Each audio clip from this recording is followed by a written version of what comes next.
وأصحابه وأوليائه وأمته أجمعين كما صليت وسلمت وباركت ورحمت على سيدنا إبراهيم وعلى آل سيدنا إبراهيم إنك حميد مجيد.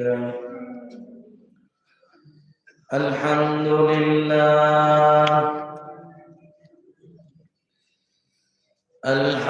لله الذي جعل الشمس والقمر بحسبان والنجم والشجر يسجدان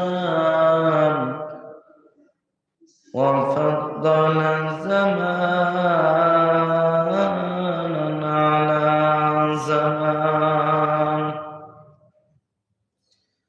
كما فضل مكانا على مكان وإنسانا على إنسان ونشهد أن لا إله إلا الله وحده لا شريك له ونشهد أن محمدا عبده ورسوله الذي أرسله بالحق بشيرا ونذيرا وداعيا إلى الله بإذنه وسراجا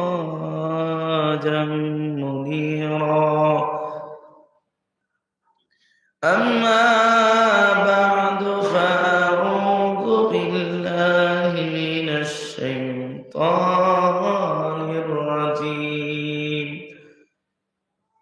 بسم الله الرحمن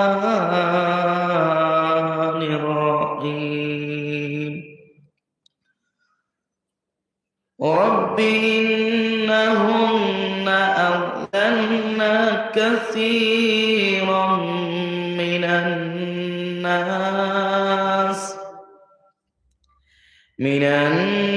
الناس فمن تبعني فإنه مني. وقال تعالى وما زادهم إلا إيمانا وتسليما. درود شريف پڑھیں اللهم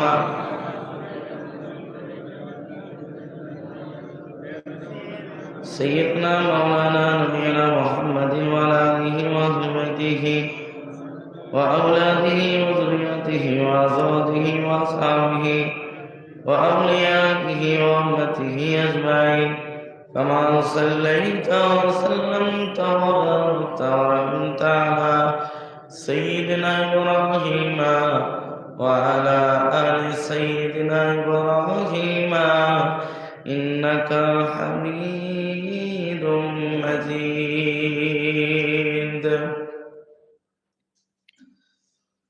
সুন্নাত নয় শুধু দাওয়াতের মেহমান, সুন্নাত নয় শুধু খাওয়া শেষে মধুপান, আরো কিছু সুন্নাত আছে তুমি জানো কি?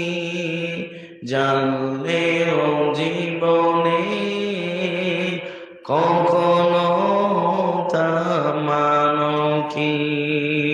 সুন্নাত নয় শুধু দাওয়াতের মেহমান, সুন্নাত নয় শুধু খাওয়া শেষে মধুপান।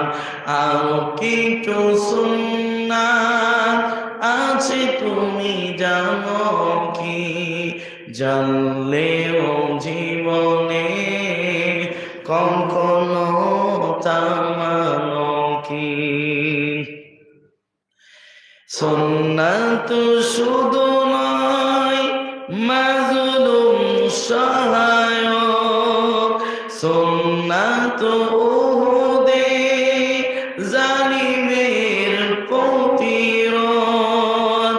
সুন্নাত শুধু নয় নির্জনে ধ্যানে যাওয়া, আর সুন্নাত হলো পাথরের আঘাত খাওয়া। মহাব্বতে তার সুদিনের সাথী তুমি, দুর্দিনে ও তার পাশে থাকো কি? আরো কিছু সুন্নাত আছে তুমি জানো কি? জানলেও জীবনে কখনো তা মানো কি? সুন্নাত শুধু নয় দাওয়াতের মেহমান, সুন্নাত শুধু নয় পাগড়ি মাথায় দেওয়া। আর কিছু সুন্নাত আছে তুমি জানো কি? জানলেও জীবনে কখনো তা মানো কি? সুন্নাত কোরআনের সমাজ বিনির্মাণে, বৈরী সকল পথ মারিয়ে চলা। সুন্নাত দাওয়াতে দিনের পাশাপাশি ইসলাম রক্ষায় একত্রিত হওয়া। আর কিছু সুন্নাত আছে তুমি জানো কি? জানলেও জীবনে কখনো তা মানো কি? সুন্নাত শুধু নয় নমনীয় আলাপন, সুন্নাত প্রয়োজনে হুঙ্কার গর্জন। সুন্নাত শুধু নয় মেষ চরাতে যাওয়া, আর সুন্নাত হলো রাষ্ট্রনায়ক হওয়া। মহাব্বতে তার খালিদ ওমর আলী আবু বকরের মতো পাশে থাকো কি? আর কিছু সুন্নাত আছে তুমি জানো কি? জানলেও জীবনে কখনো তা মানো কি? হাক্কানি দরুদ শরীফ। আল্লাহুম্মা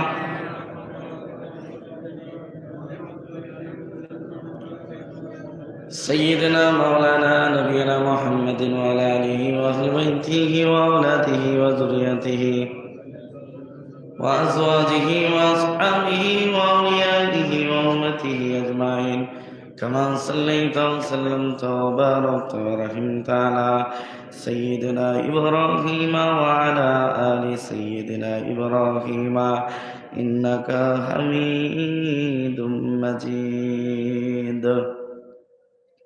মুআজ্জাজ মুকাররম জাতির শ্রেষ্ঠ সন্তান হাক্কানি উলামাগণ, দূর দূরান্ত থেকে আগত, এপাড়া ওপাড়া থেকে আগত আল্লাহ পাকের আশিকিন, জাকিরিন, শাকিরিন, মুহিব্বিন, মুরব্বিয়ান আওয়াম,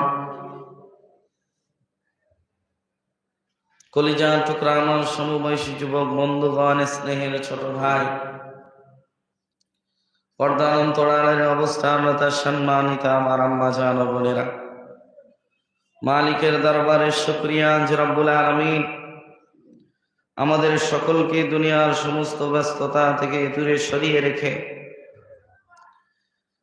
কামিলিন আল্লামা আজহার নচি রহমাতুল্লাহ আলাইহির হুকুম প্রাপ্ত মজলিসে আমাকে আপনাকে কিছু সময়ের জন্য দ্বীনি আলোচনা করার এবং শোনার তৌফিক দিয়েছেন। সকলেই প্রাণটুকু উজাড় করে রবকে খুশি করার নিয়তে এমন আওয়াজ জবান দিয়ে বার করব যে আওয়াজ যেন আকাশ বাতাসকে মুখরিত করে, সাত আসমানকে ভেদ করে আল্লাহ তাআলার আরশে আজিমে দামি দরবারে যেন পৌঁছে যায়, সেইভাবেই শুকরিয়া আদায় করব। সকলে পড়ি আলহামদুলিল্লাহ। শ্রেষ্ঠ নবী, মানবতার মহামুক্তির দূত আকাই মাদানী, আশরাফুল আম্বিয়া, সৈয়দুল আম্বিয়া, খাতামুল আম্বিয়া, মদিনাহ কা তাজদার, আফতাবে নবুয়ত, ফখরে মওজুদাত হযরত মুহাম্মদুর রাসূলুল্লাহ সাল্লাল্লাহু আলাইহি ওয়াসাল্লামের প্রতি লক্ষ কোটি দরুদ ও সালাম বর্ষিত হোক। আমরা প্রত্যেকেই নবীর আশিক উম্মত হিসাবে প্রাণটুকু উজাড় করে অন্তরের ভালোবাসাকে জবানে নিয়ে এসে সকলেই পড়ছি আল্লাহুম্মা আমিন, আল্লাহুম্মা আমিন। প্যারা হাজিরিন, এটা মেম্বারে রসুল। এখানে দাঁড়িয়ে কথা বলার নিজস্ব কোনো যোগ্যতা, অ্যাবিলিটি, হাইসিয়াত কিছুই নাই। শুধু কেবলমাত্র মুর্শিদের হুকুম পালনার্থে দাঁড়িয়েছি, দোয়া পাওয়ার আশা নিয়ে। আমার মালিক, আমার মুনিব, যিনি কুল কায়নাতের রব, আসমান জমিনের রব, যিনি রব্বুল আলামিন, তিনি যদি আমার এই গোনাহ মাখা জবান দিয়ে কিছু কথা বলিয়ে নেন তাহলে সম্ভব, অন্যথায় আমার জবান খোলার ক্ষমতা নাই। কি বলেন, কারো আছে নাকি? সমস্ত কিছু রবের ইচ্ছায় হয়, ঠিক না বেঠিক? আরো জোরে বলুন। রবের ইচ্ছাই হয় বলতে যে অন্যায় করছে সে কি আল্লাহর ইচ্ছাই করছে? কি ইচ্ছাই করছে? না। এটার একটা উত্তর আছে যে অনেকেই প্রশ্ন করে যে রবের ইচ্ছাই যদি সব হয় তাহলে যারা খারাপ কাজে লিপ্ত তারাও কি আল্লাহর ইচ্ছাই করছে? আর যদি আল্লাহর ইচ্ছাই করে থাকে তাহলে আল্লাহ তাকে রুখছে না কেন? এটা তো অন্যায়। কি একটা সুন্দর প্রশ্ন না? জেনে রেখে দেন, এই দুনিয়াটা হলো আখিরাতের খেতি, অর্থাৎ এই দুনিয়াটা কামায়ের জায়গা, এটা পরীক্ষার হল। কি বলেন, ঠিক না ঠিক? পরীক্ষার হলে শিক্ষক সব বোঝে, সব জানে যে কোন ছাত্র ভুল লিখছে, কোন ছাত্র ঠিক লিখছে। কি বলেন, ঠিক না ঠিক? কোন ছাত্র লেখায় মনোযোগী আর কোন ছাত্র কলম নিয়ে শুধু গালে দিয়ে চুপচাপ বসে আছে, শিক্ষক এটাও দেখছে, ঠিক না? নির্ধারিত একটা সময় আছে, সেই নির্ধারিত সময় পর্যন্ত শিক্ষক বোঝার পরেও ছাত্রকে রুখবে না। তোমার নির্ধারিত সময় আছে, ওই সময়ের মধ্যে তুমি লিখবে, বসে থাকবে, খেলা করবে, তোমার ইচ্ছা। কারণ যখন রেজাল্ট প্রকাশ পাবে, এই রেজাল্টের কারণে সম্মান কে পাবে আর কে বেইজ্জত হবে রেজাল্ট প্রমাণ করবে, ঠিক না ঠিক? এটা দুনিয়ার সিস্টেম। তদ্রূপ আল্লাহ রাব্বুল আলামিন আমাদেরকে দুনিয়ায় ছেড়ে দিলেন। কে ভালো কাজ করবে, কে খারাপ কাজ করবে তার ইচ্ছা। ভালো করলে রেজাল্ট ভালো হবে তার, আর খারাপ করলে রেজাল্ট খারাপ হবে। আল্লাহ কেন বাধা দিচ্ছে না? আল্লাহ কেন রুখছে না? আল্লাহ কেন তাকে নিষেধ করছে না যে তুমি যেও না কোনো মাধ্যমে? আল্লাহ রাব্বুল আলামিন বলে দিয়েছেন যে তুমি দুনিয়ায় ভালো কাজ করলে তোমার রেজাল্ট হিসাবে ভালো ফলাফল, তোমাকে জান্নাত দেওয়া হবে। জোরে বলুন। যেমন পরীক্ষার হলে শিক্ষক জানার পরেও কোনো ছাত্রকে রোকে না, তদ্রূপ এই দুনিয়াটাও মানুষের জন্য পরীক্ষার হল। নির্ধারিত সময় মৌত পর্যন্ত আল্লাহ কাউকে রুখবে না। ভালো করলে রেজাল্ট ভালো হবে, খারাপ কাজে লিপ্ত থাকলে রেজাল্ট খারাপ হবে। আর রেজাল্ট যখন বার হয়, বান্দার অর্থাৎ মানুষের সম্মান এবং বেইজ্জতের কারণও বার হয়, ঠিক না? তদ্রূপ দুনিয়ার জমিনে আমরা দেখি কিছু কিছু ছাত্র মাধ্যমিক উচ্চ মাধ্যমিক পরীক্ষা দেওয়ার পরে রেজাল্ট খারাপ হয়েছে বলে অনেক সময় খবর আসে যে লজ্জায় মানুষের সামনে মুখ কিভাবে দেখাবো, সেই জন্য আত্মহত্যাও করে নাই। কি করে না, এমন খবর আসে না? বলে সকলেই পাশ করলো আর আমি ফেল করলাম।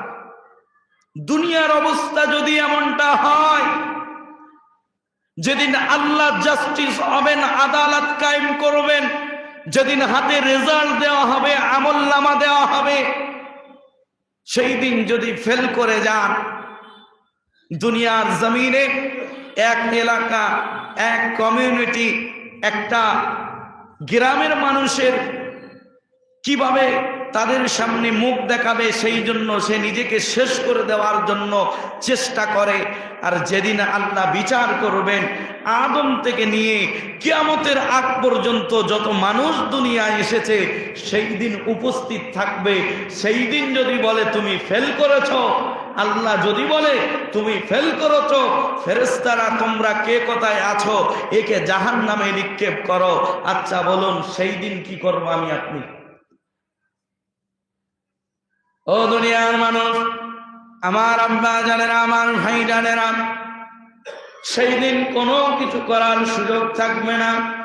যতই বাহাদুরি দুনিয়ায় দেখাই না কেন, দুনিয়ায় যেদিন আমার আপনার জীবন শেষ হয়ে যাবে, আমার আপনার শেষ নিঃশ্বাস যেদিন হয়ে যাবে, ত্যাগ হয়ে যাবে, সেই দিন তারপর থেকে আমার আপনার নিজস্ব কোনো পাওয়ার থাকবে না। জেনে রেখে দেন, হাত থাকবে ঠিক কথা, আমার আপনার পা থাকবে ঠিক কথা, কিন্তু পা দিয়ে কিছু করার ক্ষমতা থাকবে না। জবান থাকবে ঠিক কথা, জবান দিয়ে কিছু বলার ক্ষমতা থাকবে না। সেই জন্য দুনিয়াটাকে কাজে লাগাতে হবে।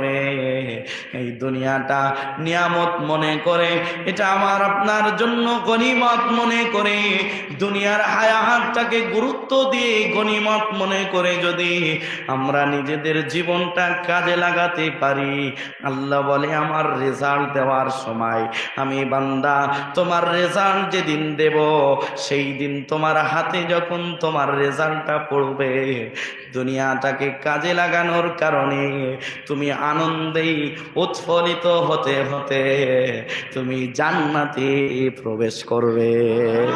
সেই দিন অনেকেই থাকবে জাহান্নামেও যাবে। ও দুনিয়ার মানুষ, আমার আব্বা জানেনা, আমার ভাই জানেনা, সেই দিন অনেকেই থাকবে জাহান্নামে যাবে। দুনিয়ায় একই সাথে চলাফেরা করেছিল, একই সাথে ওঠা বসা করেছিল, কিন্তু হাসরের মাঠ যেদিন কায়েম হয়ে যাবে, রেজাল্ট যেদিন হয়ে যাবে, আউট হয়ে যাবে, সেই দিন কেউ পাবে সম্মানের আসন আর কেউ পাবে বেইজ্জতের আসন। যে সম্মানীয় হবে সে জান্নাতি হবে, আর যে অসম্মানীয় হবে তাকে ঘাড় ধাক্কা দিয়ে জাহান্নামে নিক্ষেপ করা হবে। ও দুনিয়ার মানুষ, একই স্কুল একই কলেজের স্টুডেন্ট, একই বছর 8, 10, 15, 20 বছর পড়াশুনো করলো। একটা ছাত্র এই 15-20 বছরকে গুরুত্ব দিয়ে সে পড়াটাকে নিজের আসল মাকসাদ বানিয়েছিল।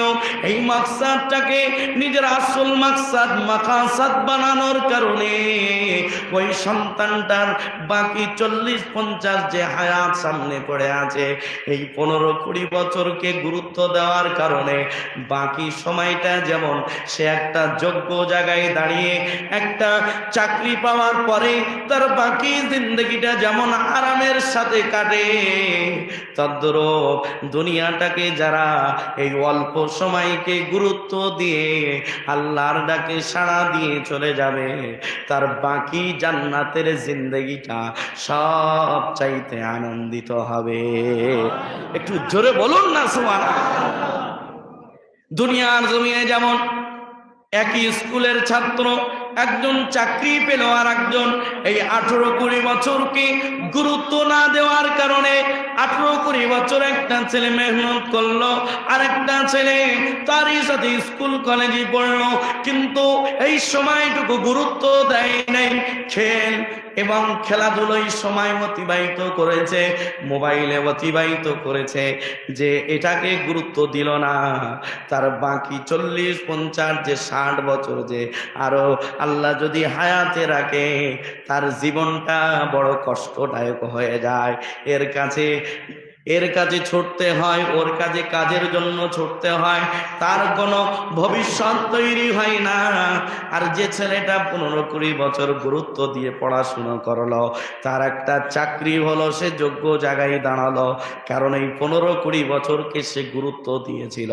আর এক ছাত্র এই 15 বছর 20 বছর গুরুত্ব না দেওয়ার কারণে তার বাকি জিন্দেগিটা দিন এনে খেতে হয়, ঠিক না বেঠিক? জোরে বলুন। এটাই তো দুনিয়ার সিস্টেম, যে পড়াশোনায় ভালো হবে, গুরুত্ব দিবে পড়াশোনাকে, সে চাকরির যোগ্য হবে। আর একটা ছাত্র এই পড়াশোনাকে গুরুত্ব না দেওয়ার কারণে তার বাকি জিন্দগিটা কষ্টদায়ক হয়ে যায়। কেউ চলে যাচ্ছে চেন্নাই, কেউ চলে যাচ্ছে ব্যাঙ্গালোরে, কেউ চলে যাচ্ছে দুবাই, কেউ চলে যাচ্ছে সৌদিতে, শুধু এই মানি ইনকামের জন্য। তার পড়াশোনার বয়সটাকে গুরুত্ব না দেওয়ার কারণেই তাকে বিদেশে কাটাতে হয়। আর তারই বন্ধু পড়াশোনাকে গুরুত্ব দিয়েছিল বলে একটা ভালো ইঞ্জিনিয়ার হয়েছে, একটা ভালো ডাক্তার হয়েছে, একটা ভালো উকিল হয়েছে। তার ভবিষ্যৎ বিবিদের সাথে, সন্তানের সাথে আনন্দময় ভবিষ্যৎ তার তৈরি হলো। আর একজন পড়াশুনো ঠিক করেছে কিন্তু গুরুত্ব দেয় নাই, সেই জন্য তার জিন্দগিটা কষ্টেই ভরে যায়, ঠিক না বেঠিক? তদ্রূপ এই দুনিয়াটাকে ওই রকম, আমার সাথে একজন থাকবে, আমার বন্ধুও থাকবে, আমি নামাজে আসবো, আমার বন্ধু খেলায় ব্যস্ত থাকবে, ফ্রি ফায়ারে ব্যস্ত থাকবে। জেনে রেখে দাও হে যুবক, তোমার ওই বন্ধুটা হাসরের ময়দানে জান্নাতে যাবে, আর তুমি যখন জাহান্নামে যাবে, তুমি দুনিয়াকে গুরুত্ব দাও নাই, সেই জন্য সেই দিন আফসোস করতে হবে।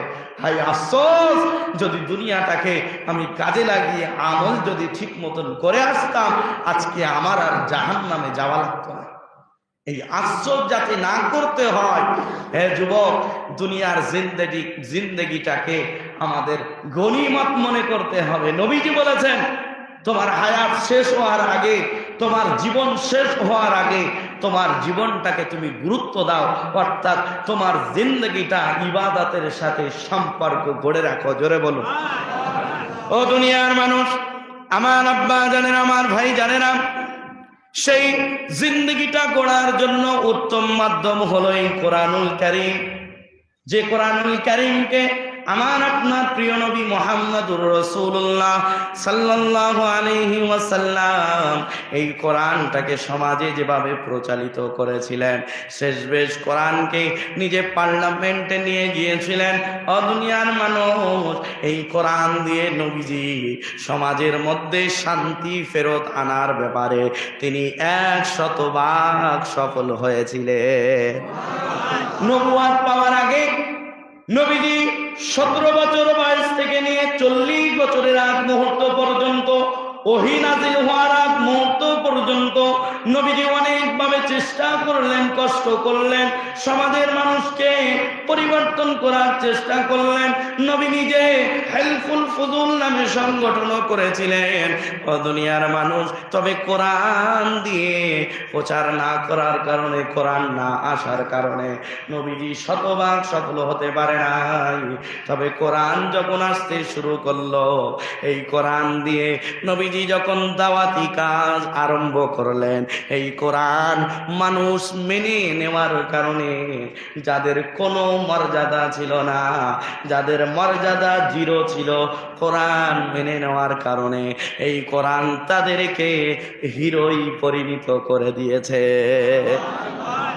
যে মানুষগুলোর চরিত্র অত্যন্ত খারাপ ছিল, ও দুনিয়ার মানুষ, নবীজি সাল্লাল্লাহু আলাইহি সাল্লাম তিনি যে সময় আসলেন, সেই সময়টাকে বর্বরতার যুগ বলা হতো, জাহিলি যুগ বলা হতো, তবে এই কোরআন দিয়ে নবীজি যখন দাওয়াত শুরু করলেন, এই কোরআন মানুষের দ্বারে দ্বারে যখন পৌঁছে দিতে শুরু করলেন, এই কোরআন যারা মেনে নিয়েছেন তাদের মর্যাদা আল্লাহর কাছে অনেক অনেক বেড়ে গিয়েছে। আজও সুযোগ আছে প্যারে হাজিরিন, ও মুসলমান ইমানদার আল্লাহর গোলাম, এখনো সুযোগ আছে দামি হওয়ার। এখনো নবীর কাছে যে কোরআন নাজিল হয়েছিল সেই কোরআনটা আমাদের মাঝে আছে, আর আমরা মুসলিম বলে দাবি করছি। ও বাবাজি, এই কোরআনটা আমরা একবারও খুলে দেখলাম না। আল্লাহ বলেছে তো কি বলেছে, আল্লাহ এখানে আমাদের জন্য কি বলেছে? ও দুনিয়ার মানুষ, আমার আব্বা জানে না, আমার ভাই জানে না, कुरान को अपने दिल से देखोगे तो मोहब्बत नजर आएगी। যদি এই কোরআনটাকে তুমি দিল দিয়ে উপলব্ধি করতে পারো, যদি চেষ্টা করো, এই কোরআনে আল্লাহ বলেছে তো কি বলেছে আমি একবার দেখব, কোরআনটা তুমি যখনই খুলবে, হে গোলাম, তোমার জন্য একটা জিনিস দেখা যাবে, সেটা হলো মালিক এবং গোলামের প্রেমের কথা এই কোরআনে বলা আছে। গোলাম কিভাবে মালিকের কাছে দামি হবে, গোলাম কোন রাস্তায় চললে মালিকের কাছে দামি হবে, গোলাম কোন জিনিস ছেড়ে দিলে মালিকের কাছে দামি হবে, এই কোরআন সেই কথাগুলোই বলে দিয়েছে। ও বাবাজি, আমরা এমন মালিক পেয়েছি যে মালিক আমাদের আগাম সব কিছু বলে দিয়েছে। হে বান্দা, দুনিয়ায় এটা করো না, এটা তোমার জন্য খারামি, এইটা করো তোমার জন্য এটা কল্যাণকর হবে। হে গোলাম, তুমি এইটা করে আমার কাছে আসো, তুমি আমার কাছে দামি হয়ে যাবে, আর আমি রবের কাছে যারা দামি হবে তাদের জন্য আমি আল্লাহ জান্নাত তৈরি করে রেখে দিয়েছি। ও দুনিয়ার মানুষ, আমরা কত দামি আল্লাহ আমাদেরকে বানিয়েছে, আর এই দামিটাকে ধরে রাখার জন্য, এই শ্রেষ্ঠত্বকে ধরে রাখার জন্য আল্লাহ কোরআন আমাদের কাছে দিয়ে দিয়েছে। হে গোলাম, তোমরা কোরআনটাকে নিজের জিন্দেগিতে ধরে রাখো। এই কোরআন যদি তোমরা ধরে রাখতে পারো, তাহলে এই কোরআন তোমাদের জন্য এই শ্রেষ্ঠত্ব বজায় রেখে এই কোরআন তোমাকে জান্নাতে নিয়ে চলে যাবে। আজ আমরা চেষ্টা করছি আমার ছেলেটা যেন ডিজিটাল যুগে সুন্দর ইংলিশ বলে, সেই জন্য ছোট থেকে আমার সন্তানকে আমি ইংলিশ মিডিয়ামে পড়ালাম, আমার সন্তানকে দামি সুন্দর স্কুলে পড়ালাম, পয়সা যাই যা কোনো অসুবিধা নাই। আমার ছেলে যেন এই আধুনিকতার হাওয়া গায়ে লাগিয়ে যেন নিজেকে যোগ্য একটা সমাজের ব্যক্তি গড়ে তুলতে পারে, কথা বললেই যেন ইংলিশ বলে।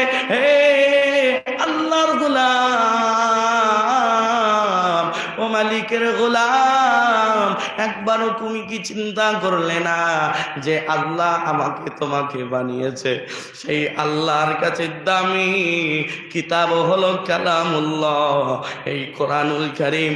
তোমার সন্তান 15-20 বছর হয়ে গেছে, সব ঠিক রেখেছে, নিজের লেবাস আধুনিকতার মতন, নিজের লেবাস নিজের চলাফেরা ডিজিটাল যুগের মতন। তবে ওই ছেলেটা সব দিকে এস্টাবলিশ হলো, সব দিকে পারদর্শী হলো, কিন্তু ওই ছেলেটা যে মুসলিম ঘরের হিসাবে সে কোরআনটা খুলে দিলে রিডিংও পড়তে পারে না। কি বলেন, ঠিক না ঠিক? আপনি বড় গর্ব করেছেন, আমার 5টা সন্তান, একটা ডাক্তার, একটা ব্যারিস্টার, একটা উকিল, একটা দুবাইয়ে থাকে, একটা আমেরিকায় থাকে, একটা থাকে চেন্নাই, একটা থাকে ব্যাঙ্গালোরে। আমার কাছে প্রতিনিয়ত হাজার হাজার টাকা পাঠায়। ও আল্লাহর গোলামেরা, আমি হাতে না ধরে পায়ে ধরে বলে যাচ্ছি, আপনার এটার ব্যাপারে আপনি যে আনন্দিত হচ্ছেন, খুশি হচ্ছেন, আপনি মনে করেন মহৎ কাজ করে নিয়েছেন। না না না, ও আল্লাহর বান্দারা, ও মুসলমান ঘরের ছেলে মেয়েরা, ও আমার আব্বা জানেরা, আপনি তখনই বাহাদুরির কাজ করবেন, আপনি পিতা হিসাবে সফল তখনই হবেন। আপনি পিতা হিসাবে ব্যর্থ যদি আপনার সন্তান আপনার মারা যাওয়ার পরে আপনার কাছে দাঁড়িয়ে আপনার জানাজাটা পড়ানোর যোগ্যতা যদি সে অর্জন না করতে পারে, মারা যাওয়ার পরে কবরের পাশে দাঁড়িয়ে তোমার জন্য যদি দোয়া না করতে পারে, রব্বির হামহুমা কামা রব্বায়ানি সগীরা, যদি এইটুকু বলতে না পারে, ও মুসলমান, ও আল্লাহর গোলাম, তাহলে জেনে রেখে দাও, তুমি পিতা হিসাবে ব্যর্থ হয়ে কবরে গেলে তোমার সন্তান যদি তোমার জানাজা পড়ানোর যোগ্যতা রাখতো, তুমি পিতা হিসাবে গর্ব করতে, আমি আমার পিতা হওয়ার দায়িত্বটা আমি পালন করেছি। জোরে বলুন। আজ অধিকাংশ ঘরে, আজ একটা পাড়ার কথাই বলি, একটা এলাকার কথাই বলি, যদি ইমাম সাহেব একদিনের জন্য, এক ওয়াক্তের জন্য জরুরাতে কোথাও যায়, মাগরিব ইশা ফজর জোহর আসর, যদি এই সময়ের মধ্যে কেউ কোথায় যায়, মুয়াজ্জিনও যদি না থাকে, ইমামও যদি না থাকে, ইমামতি করার সাহস কারো বুকে নাই। কি বলেন, ঠিক না বেঠিক? অথচ নামাজ পড়ছি 40 বছর, অথচ নামাজ পড়ছি 30 বছর, অথচ 20 বছর আমি নামাজটা পড়লাম, আমার নামাজ পড়ানোর যোগ্যতা এখনো অর্জন হলো না।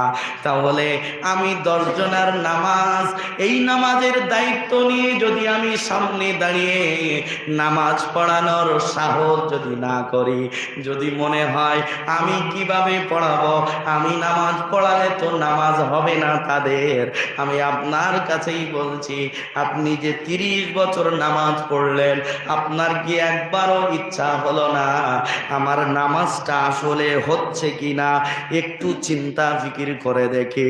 না, নামাজ না পড়লে, আজান গাজী রহমাতুল্লাহ আলাইহি বলেছে, হাক্কানি আঞ্জুমান থেকে বলেছে, উরুসকুল করা যাবে না, নামাজ না পড়লে কোনো উরুসকুলে শরীক হওয়া যাবে না। সেই জন্য আমি নামাজ পড়েছি, আমার নামাজ হলো কিনা দেখার দরকার নাই, আমি সূরা ফাতিহা শুদ্ধ পড়ছে কিনা এটা দেখার দরকার নাই, আমার তো উদ্দেশ্য উরুসকুলে টাকা দেওয়া। ঠিক না বেঠিক?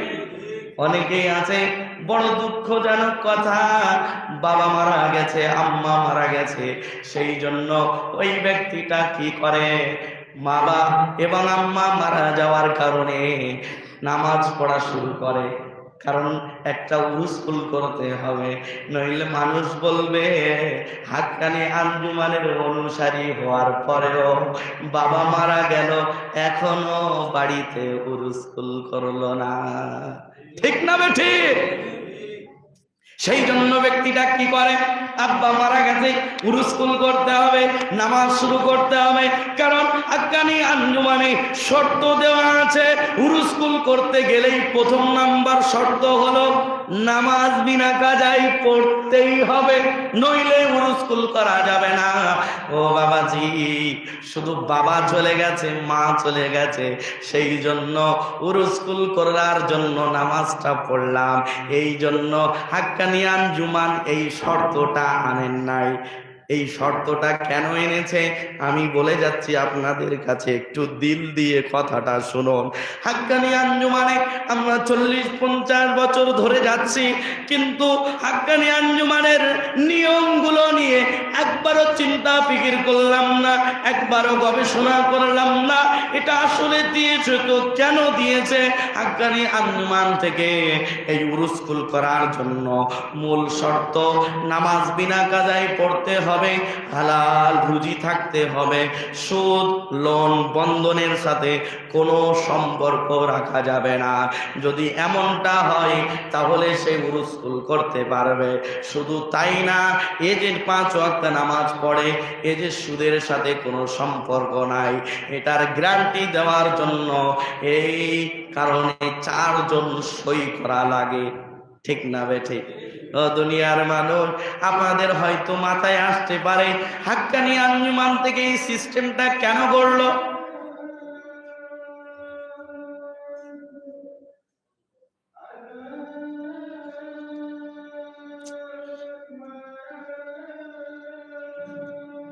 বলে তো যাবে।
قائمة محمدا الوسيلة الفضيلة وبعث مقام إنك لا تخلف.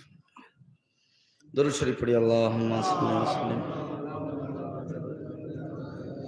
سيدنا مولانا نبينا محمد وعلى آله وأهل بيته وأولاده وذرياته وأزواجه وأصحابه وأوليائه وأمته أجمعين كما صليت وسلمت وباركت ورحمت على سيدنا إبراهيم وعلى آل سيدنا إبراهيم إنك حميد مجيد. আমার আলোচনা বুঝতে পারছেন তো আপনারা? কষ্ট হচ্ছে নাকি? যে মাওলানা সাহেব এত কঠিন কঠিন কথা বললে কি হবে? হাক্কানি আঞ্জুমান পেয়েছি আমরা, খুব দামি, এই রকম কথা বলে বলে আমাদের খুশি করে চলে যাবে, আর আমাদের যত ভুল ভ্রান্তি মাওলানা সাহেব তুলে ধরেছে। এমন বায়ান হওয়ার দরকার আছে না নাই? আরে যদি হতে হয় আসল হাক্কানি হব, ভেজাল হাক্কানি হয়ে লাভ নাই। হাক্কানি আঞ্জুমান যিনি প্রতিষ্ঠিত করেছেন আল্লামা আজান গাজী রহমাতুল্লাহ আলাইহি, তিনি এমন করার জন্য নয়, বান্দাগুলোকে সঠিক রাস্তা দেওয়ার জন্য করেছেন, যেটা মদিনাওয়ালা বলে গেছেন। জোরে বলুন সুবহানাল্লাহ। প্যারে হাজিরিন, আমার কথা রাগ করবেন না, আমি বলি প্রায় আমি হলাম স্পেশালিস্ট শুধু অপারেশন করার জন্য। আমার পরে আছেন আমার বড় ভাই আজিজুল সাহেব, তিনি বলবেন সুন্দর সুন্দর গজলও বলবেন। আল্লাহ তাআলার কণ্ঠও দিয়েছে ভালো। আল্লাহ তাআলা আমলে জ্ঞানে কণ্ঠেই আল্লাহ যেন বারাকা দান করে। সকলে বলুন আমিন। প্যারে হাজিরিন, তবে যে আলোচনা শুনছি দিল দিয়ে শুনুন, রাগ করবেন না। যে রুগী রাগ করেছে সে তার আরোগ্য কোনো কালেই পাবে না। যে রুগী ডাক্তারের ধমক শোনার পরেও চুপ করে থাকে, ঔষধগুলো ঠিক মতন খায়, আল্লাহ তাকে শেফা দান করে দেয়। তদ্রূপ আলেমরা চায় জাতি পরিবর্তন হোক। আলেমের আলেম আমাদের মুর্শিদ আল্লামা আযানগাছী রাহমাতুল্লাহ আলাইহি সেটাই চেয়েছেন, যাতে বান্দাগুলো নিজেকে পরিবর্তন করে নিজেকে খাঁটি বান্দায় পরিণত করে। জোরে বলুন। ও দুনিয়ার মানুষ, আমার আব্বা জানেরা, আমার ভাই জানেরা, তাহলে যে কথা বলছিলাম হাক্কানি আঞ্জুমান থেকে এটা কেন দেওয়া হয়েছে? হাক্কানি আঞ্জুমান তো মনে করতে পারতো না, যার টাকা সে খরচ করবে তার ইচ্ছা। জেনে রেখে দেন, এই সিস্টেমটা তিনি কেন গড়ে দিলেন, এর পিছনে উদ্দেশ্য হলো এখানে যেই আসুক, বাবা মা মারা গেল, উরুস্কুল করবে অথবা খুশিতেই কোনো একটা মজলিস করবে, দ্বীনি মজলিস, এখানে এসে হুকুম নেওয়ার পিছনে উদ্দেশ্য হলো এখানে যদি কেউ হুকুম নিতে আসে তার ভুলটা ধরা পড়বে। যদি সে নিজের মতে করত, সে নিজের এটাকে নিজেই চেপে রাখতো না, আমার সব ঠিক আছে, এভাবেই চালিয়ে দিত। তবে চারজন স্বাক্ষর করা কেন লাগবে? সেখানে গিয়ে আবার জিজ্ঞাসা করা হবে, নামাজ ঠিক আছে তো, সুদের কোনো লেনদেন নাই তো, এটা কেন করেছেন? আযানগাছীর দল বানানোর জন্য নাকি? বলুন। আযানগাছীর মুরিদ বাড়ানোর উদ্দেশ্য নয়, এটার পিছনে উদ্দেশ্য হলো যারা মুসলিম বলে দাবি করবে, যারা ঈমানওয়ালা বলে দাবি করবে, যারা আল্লাহর গোলাম বলে দাবি করবে, তারা কেউ যেন নামাজ থেকে দূরে না থাকে। একটু জোরে বলুন। হাক্কানি আঞ্জুমানের প্রত্যেকটি উদ্দেশ্য, প্রত্যেকটি মাকাসাদ আল্লাহর বান্দাগুলোকে আল্লাহর দিকে ঠেলে দেওয়া। জোরে বলুন। ও দুনিয়ার মানুষ, ও আমার আব্বা জানেরা, ভাই জানেরা, তাহলে এই মজলিসগুলোর হুকুম কেন নিতে হবে? নিজেকে শুধরে নেওয়ার জন্য। কারণ প্রশ্ন করলে কারো সামনে মিথ্যা কথা বলা যায় না, কারণ মিথ্যা কথা যদি বলি ওই ব্যক্তি তো আমার ব্যাপারে জানে, আমার ব্যাপারে একটা খারাপ ধারণা নিয়ে আসবে। এই ব্যক্তি খারাপ কাজ করে, আবার বলছে আমি করি না। এ ব্যক্তি নামাজ পড়ে না, কিন্তু বলছে নামাজ পড়ি। এই ভয়ে অনেকেই সত্যটা বলে দেয়, ঠিক না বে ঠিক? হুজুর কেবলা জিজ্ঞাসা করে, কি বাবা এসেছো তো, নামাজ কাজা হয় না তো? অন্য বন্ধু বান্ধবের কাছে হয়তো বলতে পারে না কাজা হয় না, কিন্তু আমার মুর্শিদের সামনে গেলেই হুজুর মাঝে সাঝে হয়ে যায়, ঠিক না? বলে বসি আমরা। কেন? কারণ তিনি আল্লাহর মাহবুব, তানার সামনে যদি আমি ভুল বলি আল্লাহ নারাজ হবে। গোনা তো গোনা হবেই, তবে আল্লাহর ওলি, আল্লাহর মাহবুব বান্দার সামনে বলা এটা আরো বড়।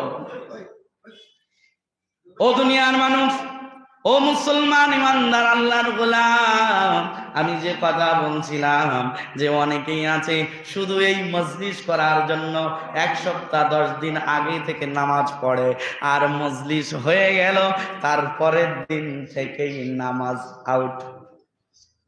আপনি কি আযানগাছীকে ধোঁকা দিলেন নাকি? আপনি কি আযানগাছীকে একটা আলাদা দিকে নিয়ে যেতে চাইছেন নাকি? না আমি বড় চালাক, না না, আপনি যেটা এটা করলেন নিজের পায়ে নিজে কুড়াল মারলেন, ঠিক না বে ঠিক? কার সাথে চালাকি করেছেন আপনি? নামাজ ধরার উদ্দেশ্য হলো উরুস্কুল করা, এমনটা কখনো করবেন না। আমাদের যা কিছু নেক আমল হবে কার জন্য? জোরে বলুন।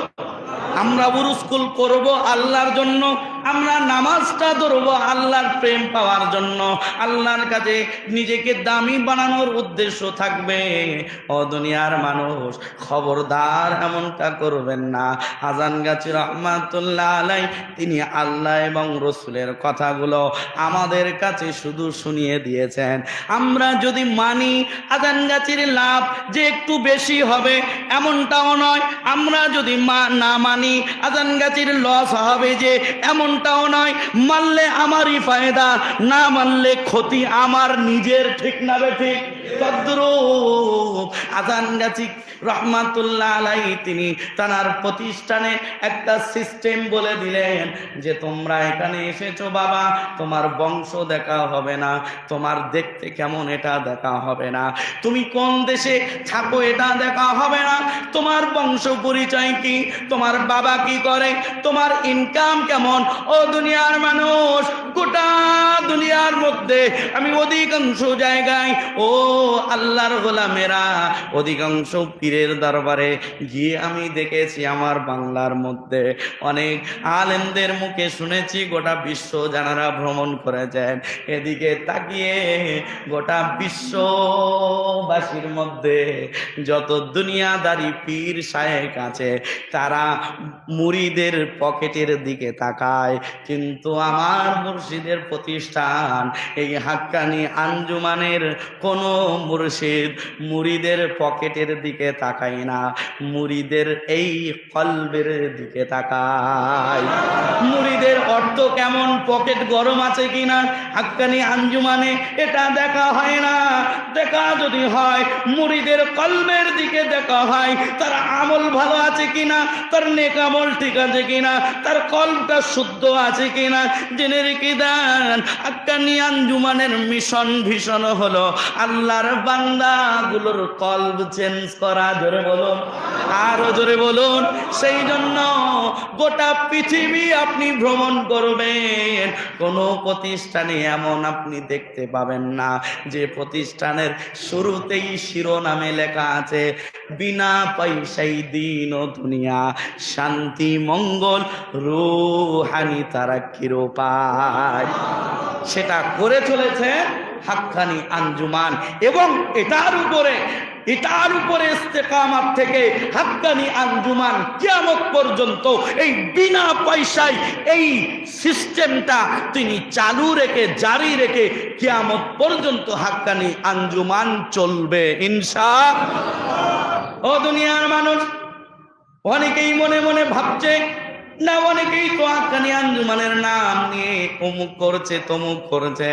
ও দুনিয়ার মানুষ, কেউ যদি হাক্কানি আঞ্জুমানের নামটা নিয়ে নিজেকে সাজাতে শুরু করে, নিজের আখের গোছাতে থাকে, জেনে রেখে দেন এতে হাক্কানি আঞ্জুমানের কোনো দোষ নাই। যে করবে তারই দোষ, ঠিক না বেটে? আমি মিজান যদি মনে করি হাক্কানি আঞ্জুমানকে সামনে রেখে আমি টাকা ইনকাম করব, আমি মিজান যদি মনে করি হাক্কানি আঞ্জুমানের নাম ভাঙিয়ে আমি দুনিয়া করব, এটা আমার দোষ হবে। আমার কারণে হাক্কানি আঞ্জুমানের গায়ে কোনো কাদা লাগবে না। জেনে রেখে দেন হাক্কানি আঞ্জুমানের প্রতিষ্ঠাতা যিনি, তিনি যেন তেন ব্যক্তিত্ব না, তিনি সোনার চামচে দুধ খানেওয়ালা এমন ব্যক্তিত্ব। পালঙ্ক দামি দামি, এত টাকার এত অর্থে এবং নিজের সমস্ত কিছু ছেড়ে দিয়ে আল্লাহ বলা হয়েছেন আল্লাহর বান্দাগুলোকে জান্নাতের রাস্তা দেখানোর জন্য।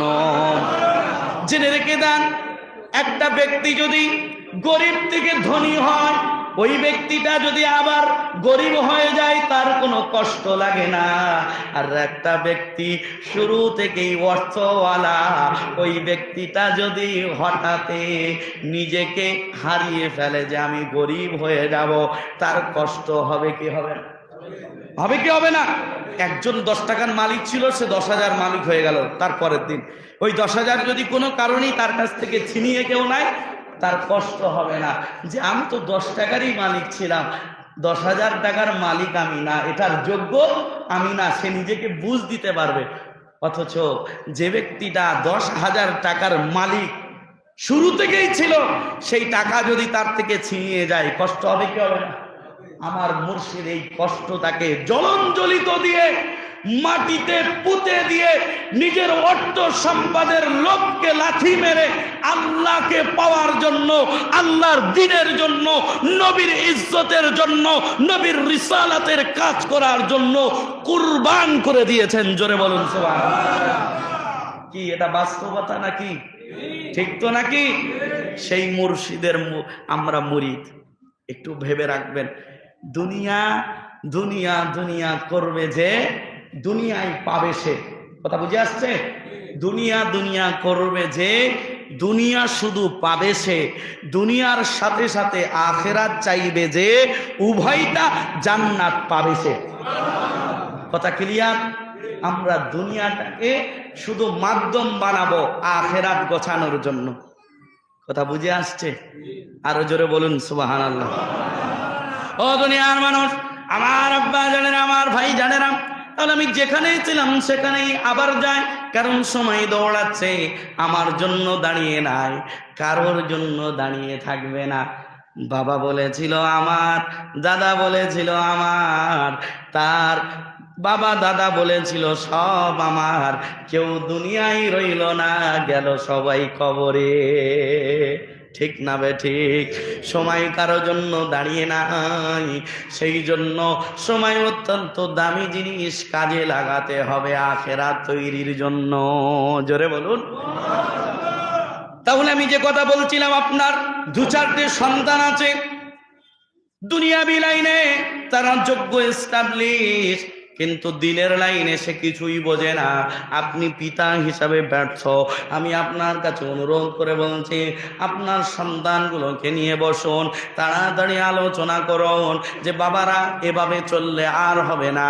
আমি পিতা হয়তো একদিন থাকবো না, তবে তোমাদের দিনের রাস্তায় থাকতে হবে। আমি পিতা হিসাবে তোমাদের কবরে যাব না, তোমাদের হাসুরের ময়দানে সহযোগিতা করব না। হে বেটা, নিজের আখের নিজে গোছাও, নিজের আখেরাত নিজেই তৈরি করো, নামাজ পড়া লাগবেই। ও দুনিয়ার মানুষ, এখন বর্তমান ঘরে ঘরে ফজর অতিবাহিত হয়ে যাচ্ছে, 7টা-8টার সময় সকলেই ঘুম থেকে উঠছে, রাতে ঘুমাচ্ছে, তাহাজ্জুদ পড়ে ফজর পড়ছে না। তাহাজ্জুদটা কি? মোবাইল টিপতে টিপতে 12টা, 1টা, 2টো, 3টে, টেলিভিশন দেখতে দেখতে শয়তানকে রাজি করে ঘুমিয়েছে। আর সে কখনো কি ফজর পড়তে পারবে নাকি? পারবে? নিজেও পড়ছে না, সন্তানকে কিভাবে পড়াবে? সেই জন্য আমি অনুরোধ করব, পরিবারকে নামাজি বানাতে হবে। পারবো তো ইনশাআল্লাহ? বলে না ইনশাআল্লাহ? জোরে বলুন ইনশাআল্লাহ। ও দুনিয়ার মানুষ, আমার আব্বা জানেরা, আমার ভাই জানেরা, আমরা যদি নিজেকে গুছিয়ে নিতে পারি, আমরা যদি নিজেকে আল্লাহর কাছে দামি বানাতে পারি, তাহলে আমরা অবশ্যই অবশ্যই আল্লাহর কাছ থেকে ওই জান্নাতের হকদার, এটা দাবি করতে পারবো, নচেত আমরা পারবো না। সেই জন্য আমি হাতে না ধরে পায়ে ধরে বলছি, সন্তানগুলোকে কোরআনের লাইনে, দিনের লাইনে, দুনিয়া থাক সমস্যা নাই। হে যুবক, খবরদার আমাকে যেন ভুল বুঝো না। আমি তোমাকে বলবো না আজকেই তুমি মাদ্রাসায় পড়ো, আজকের তুমি মাওলানা হও, আজকের তুমি হাফেজ হওয়ার জন্য মাদ্রাসায় ভর্তি হও। হে যুবক, আমার বলার উদ্দেশ্য, আমার মতন তোমার আলেম হতে হবে না, আমার মতন মাথায় পাকড়িও পরতে হবে না, আমার মতন লম্বা জামাও পরতে হবে না রে যুবক। শুধু কেবল মাত্র নিজের দিলটাকে চেঞ্জ করো, 5 ওয়াক্ত নামাজটা সময় মতন পড়ো, কোথায় যাচ্ছ, কি করছো, এটা ভেবে চিন্তে করো। যেখানে গেলে আল্লাহ খুশি হবে সেখানে যাও, আর যেখানে গেলে আল্লাহ নারাজ হবে, যেখানে গেলে হয়তো খুশি হতেও পারে, নাও নারাজও হতে পারে, যেখানে সন্দেহ জড়িত, হে যুবক তুমি সেখান থেকে দূরে আসো, হালাল খাওয়ার চেষ্টা করো, আর এই নুরানি কোরআনি ওয়াজিফাটা পড়ো। হে যুবক, আমি তোমাকেই বলছি, নামাজ যদি তুমি আঁকড়ে ধরে রাখতে পারো, আপনি ও যুবক, তোমরা বলবে হয়তো, ও মাওলানা সাহেব আমি তো গুনাহ করেছি অনেক, এখনো গুনাহে লিপ্ত আছি। হে যুবক, আমি অনুরোধ করে বলে যাচ্ছি, তুমি গুনাহ করেছো এটার ব্যাপারে তোমার ভেঙে পড়ার কোনো সুযোগ নাই। তুমি গুনাহ করেছো তাও নামাজ পড়ো, তুমি জিনায় লিপ্ত তাও নামাজ পড়ো, তুমি সুদের সাথে জড়িত খারাপ কাজে লিপ্ত তাও তুমি নামাজ পড়ো। নামাজের সাথে সম্পর্ক যদি থাকে, এই নামাজ তোমাকে খারাপ কাজ থেকে দূরে টেনে আনবে। ও দুনিয়ার মানুষ, আমার আব্বা জানেরা, আমার ভাই জানেরা, এই নামাজ যদি আমরা নিজেদের মধ্যে রাখতে পারি, এই নামাজ আমার আপনার জন্য নিজেকে পবিত্র করতে সহযোগিতা করবে। জোরে বলুন, ইন্নাস সালাতা তানহা আনিল ফাহশাই ওয়াল মুনকার। ও দুনিয়ার মানুষ, আল্লাহ নিজেই বলেন, যত ফাহশা মুনকার কাজ আছে, যত অশ্লীলতা আছে, এই অশ্লীলতা থেকে দূরে আসার কোনো মাধ্যম নেই, আছে শুধু নামাজ। জোরে বলুন সুবহানাল্লাহ। নামাজ এমন এক ইবাদত হাক্কানি আঞ্জুমান থেকে সেই জন্য বলা হয়, ও আল্লাহর বান্দারা তুমি কি করছো, কোথায় আছো, এটা দেখার জন্য আমি বসে নাই। তুমি যেখানেই থাকো না কেন, যেখানেই তুমি থাকো না কেন, নামাজটা যেন তোমার সঙ্গী হয়। যদি নামাজ তোমার সঙ্গী হয়ে যায়, হে যুবক, এই নামাজ যদি তোমার সঙ্গী হয়, এই নামাজটাই যথেষ্ট, তোমাকে জান্নাতে নিয়ে চলে যাবে। আরো জোরে বলুন সুবহানাল্লাহ। আমি গার্জেনদেরকে বলে যাব, হাতে না ধরে পায়ে ধরে বলে যাব, ও আমার আব্বা জানেরা, ভাই জানেরা, সন্তানগুলোকে গাইড করুন। পিতা হিসাবে আপনার উপরে দায়িত্ব আছে, এই দায়িত্বটুকু পালন করুন। এই দায়িত্ব যদি আপনি পালন না করেন, এই দায়িত্ব সম্পর্কে কিন্তু আল্লাহর সামনে আপনাকে জিজ্ঞাসিত হতে হবে। আল্লাহ নবী বলেন, আলা কুল্লুকুম রাঈন ওয়া কুল্লুকুম মাসউলুন আন রাইয়াতি। আল্লাহ নবী মুহাম্মদুর রাসূলুল্লাহ সাল্লাল্লাহু আলাইহি ওয়াসাল্লাম বলেন, তোমরা সাবধান হয়ে যাও, তোমরা প্রত্যেকেই দায়িত্বশীল, আর এই দায়িত্ব সম্পর্কে তোমাদেরকে আসরের ময়দানে জিজ্ঞাসিত হতে হবে। সেই জন্য আমি গার্জেনদেরকে বলে যাব, ও আমার ভাইজানেরা, নিজের সন্তানকে খেয়াল রাখুন, নিজের সন্তানকে সঙ্গী করে দরবারে নিয়ে চলুন, নিজের সন্তানকে ফজরে জাগিয়ে দেন, যদি না জাগে তার গায়ে পানি ঢেলে দেন, আর তাকে ধমক দিয়ে বলো, যদি নামাজ না পড়ো আমার ঘরে তোমার কোনো জায়গা নাই। বলতে পারবে?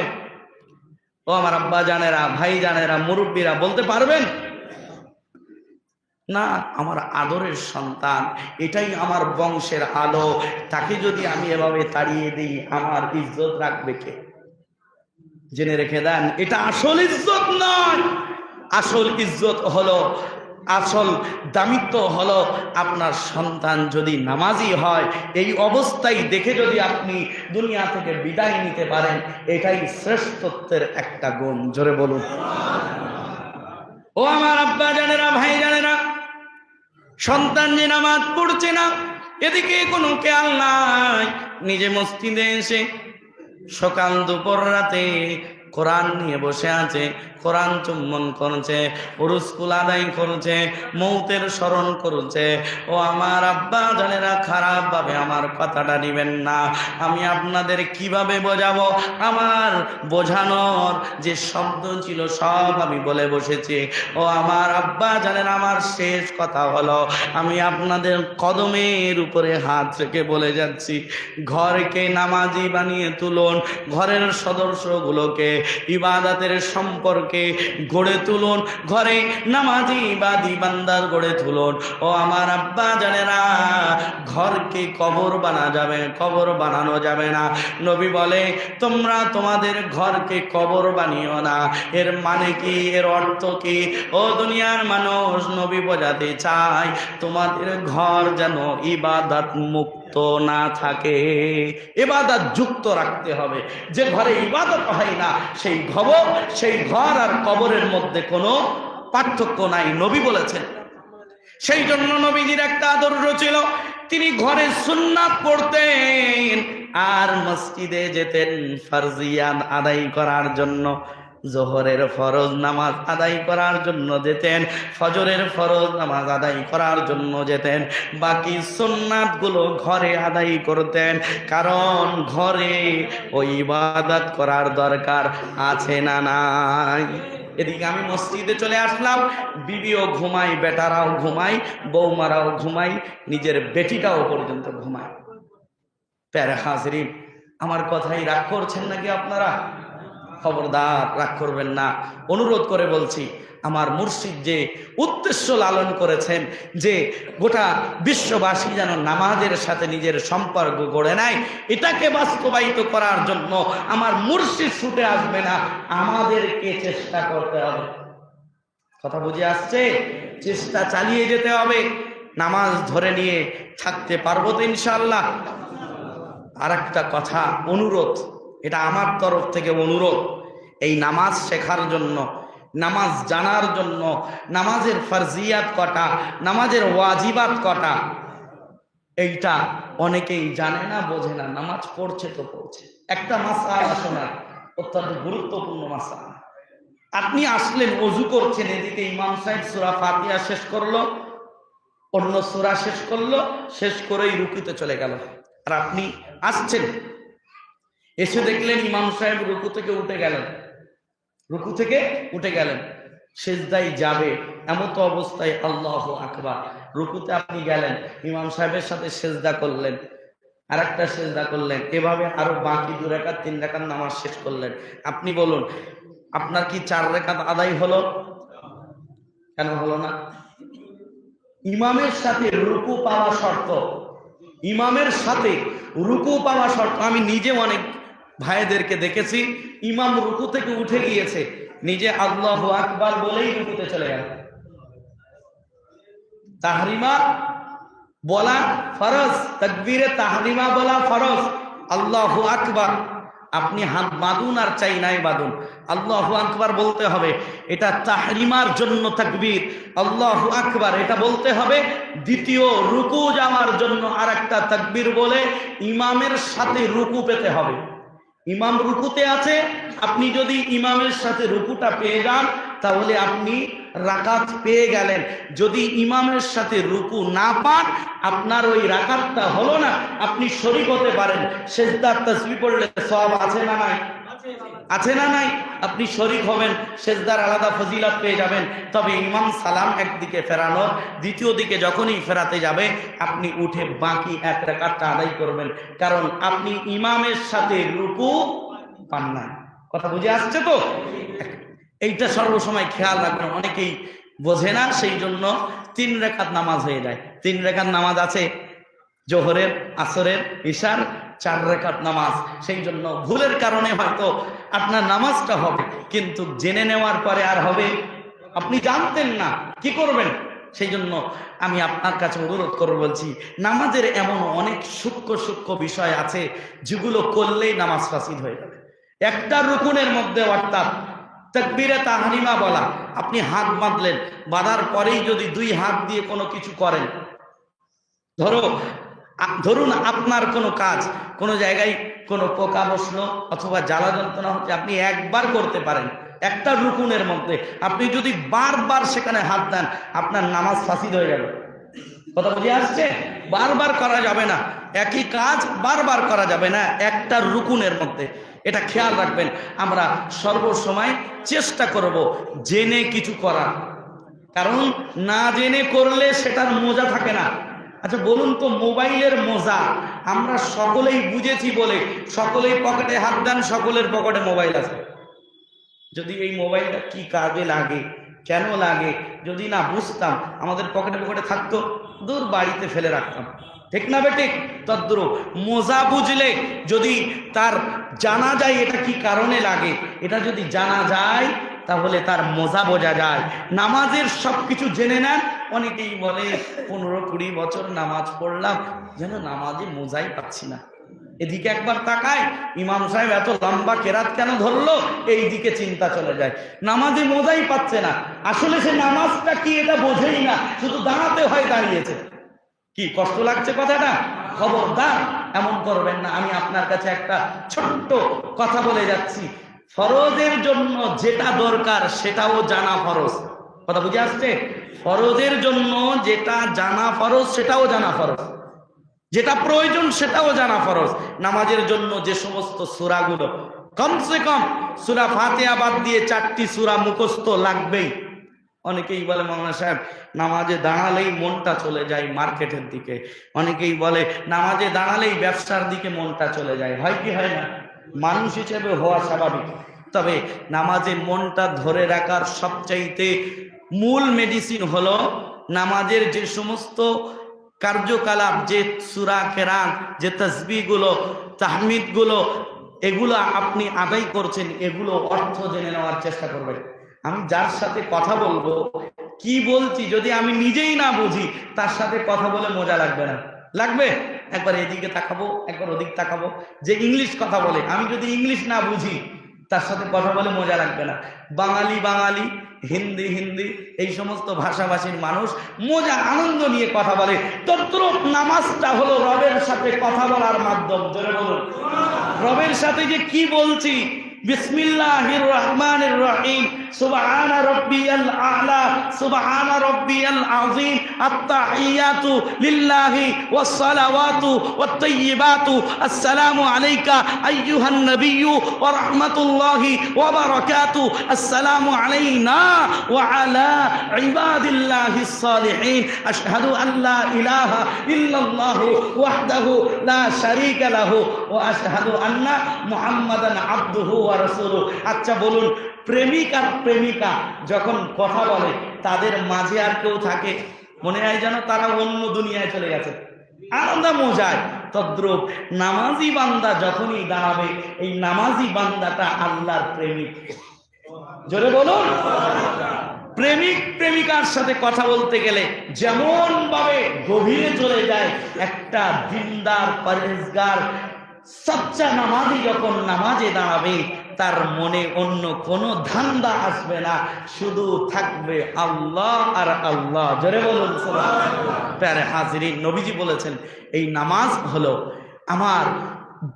আমার উম্মতের জন্য মেরাজ। আমি গিয়েছি আল্লাহর বাড়ি, আমি আল্লাহর সাথে মোলাকাত করেছি, কথা বলেছি, আমি আল্লাহর কাছ থেকে নিয়ে এসেছি নামাজ। আমার উম্মত আল্লাহর সাথে কথা বলবে না, এটা হতে পারে না। সেই জন্য আমি উম্মতের জন্য নামাজ দিলাম, আমার উম্মত যাতে নামাজটা আদায় করে। নামাজটা আদায় করলে কি হবে? এই নামাজটা আদায় করলে রবের সাথে কথা বলার সুযোগ থাকবে। জোরে বলুন, আরো জোরে বলুন। প্যারে হাজিরিন, সময় আমি শেষ করলাম। আপনারা আমার বয়ান শুনে কষ্ট পান নাই তো? হয়তো অনেক কথা উঁচু গলায় বলেছি, এরপরেও আমি মাপ চাইছি। সন্তান হিসাবে, নাতি হিসাবে, বন্ধু হিসাবে, নাতি হিসাবে ক্ষমা করবেন। ভালো থাকবেন, সুস্থ থাকবেন। আমার মুর্শিদের কথা, বিনা কাজাই নামাজ, নুরানি কোরআনি ওজিফা, হালাল রুজি আর তাকওয়া, এটার উপরে আমাদের জীবন সাজাতে রাজি আছি তো ইনশাআল্লাহ? আরো জোরে পড়ি ইনশাআল্লাহ। যে কথাগুলো শুনলাম, আল্লাহ যেন আমি গুনাহগারকে সর্বপ্রথম আমলের এবং আপনারা যারা শুনেছেন আমল করার আল্লাহ প্রত্যেককেই তৌফিক দান করুক। আরো জোরে পড়ুন আমিন। ওয়া আখির দাওয়ানা আলহামদুলিল্লাহ। হাক্কানি দরুদ শরীফ।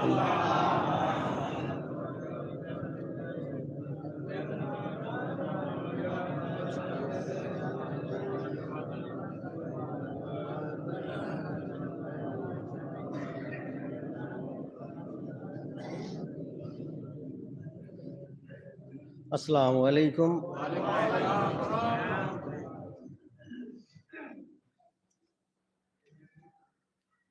আউযু বিল্লাহি মিনাশ শাইতানির রাজীম। বিসমিল্লাহির রহমানির রহিম। আলহামদুলিল্লাহ আলহামদুলিল্লাহি নাহমাদুহু ওয়া নাস্তাঈনুহু ওয়া নাস্তাগফিরুহু ওয়া নু'মিনু বিহি ওয়া নাতাওয়াক্কালু আলাইহি